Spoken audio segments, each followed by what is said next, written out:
So this video is on the 1861 and 1863 Springfield. I decided to do both of them, show both muskets at the same time, so that sometimes you can see, um, what they did. Well, not exactly, but you get the idea. Like most weapons platforms, they start doing their thing, and then after that, they're gonna have bugs in them.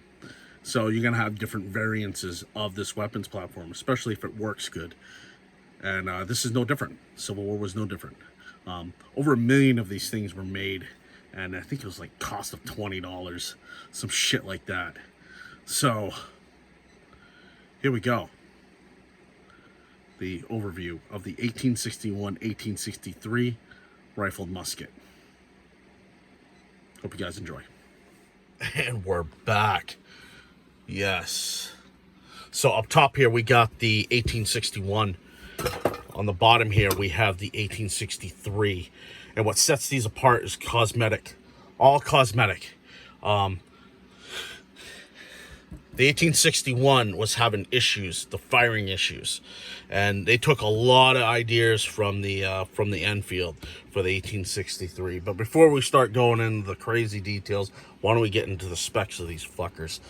The overall length of these muskets is 58 inches. The caliber is 58 inches. That's badass right there. The barrel length is 40 inches. The weight is 9 pounds. This thing weighs about as much as an M1 Garand, to put it in perspective. The effective range is 700 meters. I have seen people take shots at 1,000 meters, which is absolutely incredible. The powder charges, it's between 50 grains to 120 grains. Anything else, you are just wasting powder. I just threw that in there. The rounds per minute is between 2 to, we'll go 4 or 5 rounds. I have seen somebody load up 5 rounds a minute, which was kind of incredible. It's pretty cool. So yeah, and there we go. So when I get into the caliber, it takes a 58 caliber mini ball.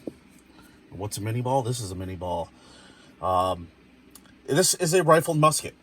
It obviously, and this was a game changer in warfare. This mini ball right here, just flat out tore it up. No pun intended. It's quite incredible, and it takes a variant, different types of mini balls.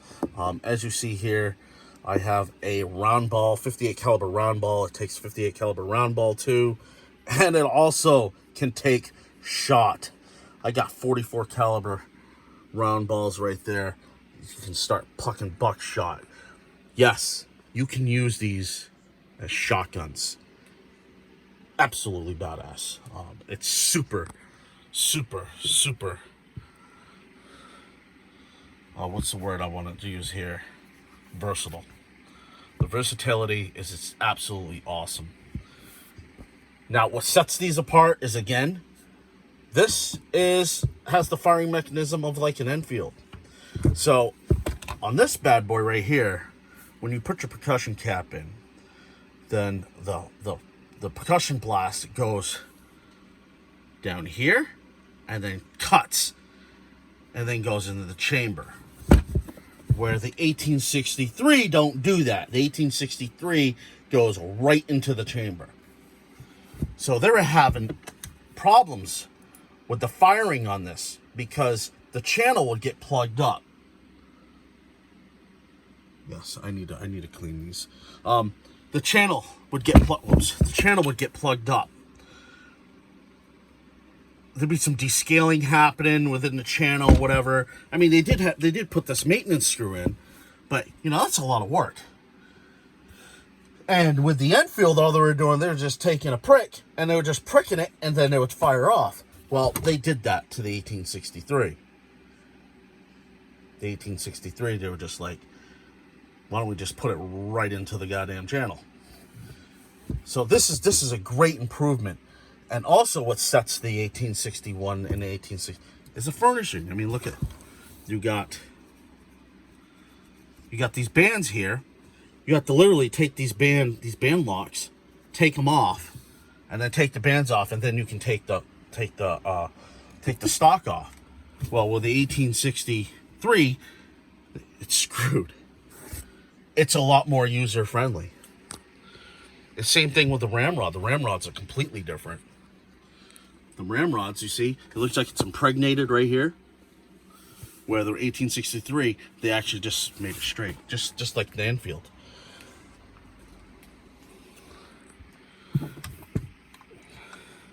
Let's see, you got totally different. I think it's different somewhat. No, it's not that different. But they blackened it, so that means you're not getting glare.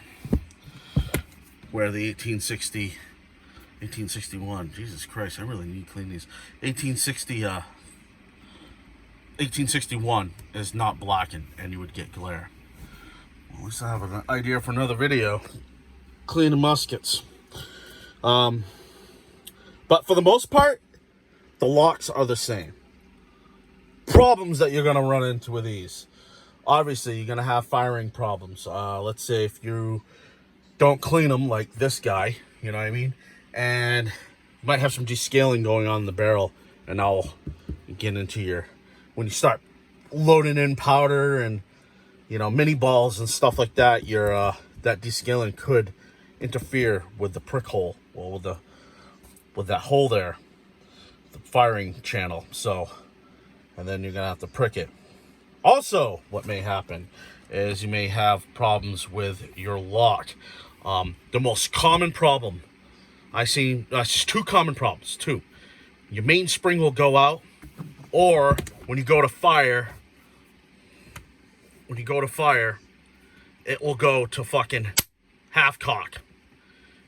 Okay, if that happens, your tumbler's fucked. Okay, that right there, that's what happened to this. I had to go and I had to grind. So the first notch is I need a. Well, hold on. Just don't. If you don't do anything, I'll have a separate video on it. But your tumbler's fucked if it goes to half cocked.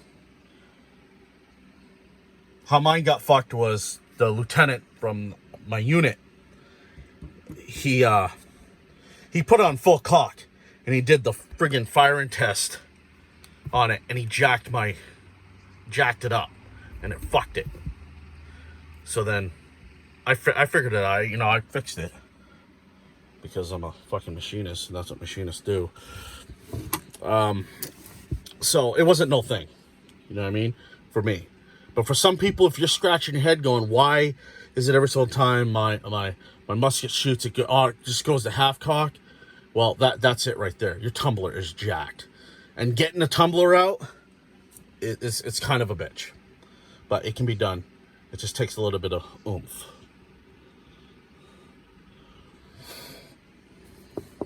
But these are just hard hitting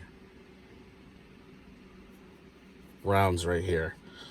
These were game changers in the Civil War. Huge game changers. And quite impressive. But the Springfield, Springfield's just as good. Do not get me wrong. But, you know, you will run into some issues. It's just without a doubt. And it's going to be 90%, it's going to be with that right there, the firing. Because how they designed it. And I don't know why they designed it that way. They designed it almost like an L. So, you know what I mean? There you go. That's how they designed it. Where this is just straightforward. Straightforward. Right in there. Boom. Done.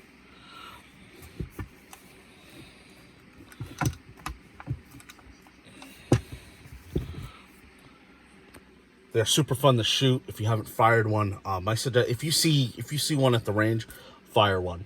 When they say Civil War isn't all about the guns, Civil War reenacting is all about the guns, fuck you. That's part of the reason why I do it, because of the fucking guns. And it's pretty badass. You see, you got the swivel here.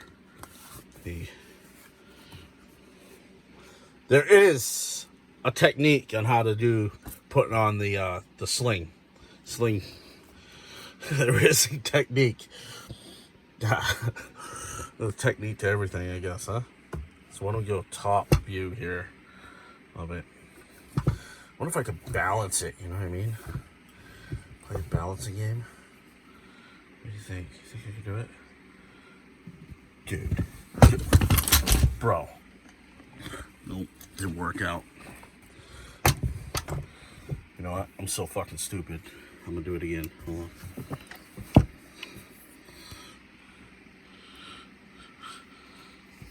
Without holding it.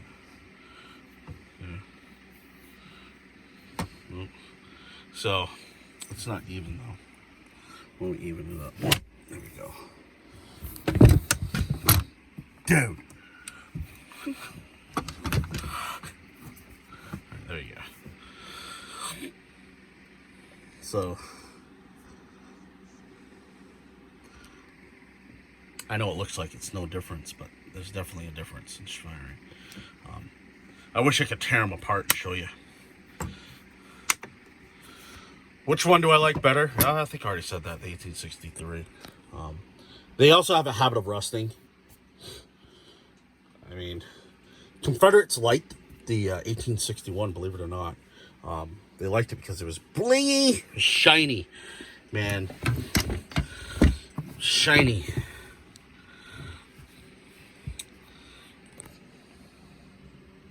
It was more shiny. I guess since we're, a little bit off subject here on the Enfield, I guess with the Enfield, it wasn't blued, I guess. I don't know, but I think that's what makes, I think that's what makes the Enfield more superior anyways, is the bluing. So I mean, you don't have to worry about fucking rust. The best way to get rust is cover it up. If you go to reenactments, just cover them up. I mean, you just put a blanket over them. Don't just lay them on the ground. You lay them on the ground, you're going to come up with a seed of problems. If you cover it up, keep it up high, something like that, you know what I mean? You shouldn't have a problem. Oil's your friend, you got to pay attention in the musket. It's just, that's just the way it is. Yeah. Listen to me. You gotta pay attention. Look at that. You gotta pay attention to your musket. You gotta really pay. Yeah. There we go.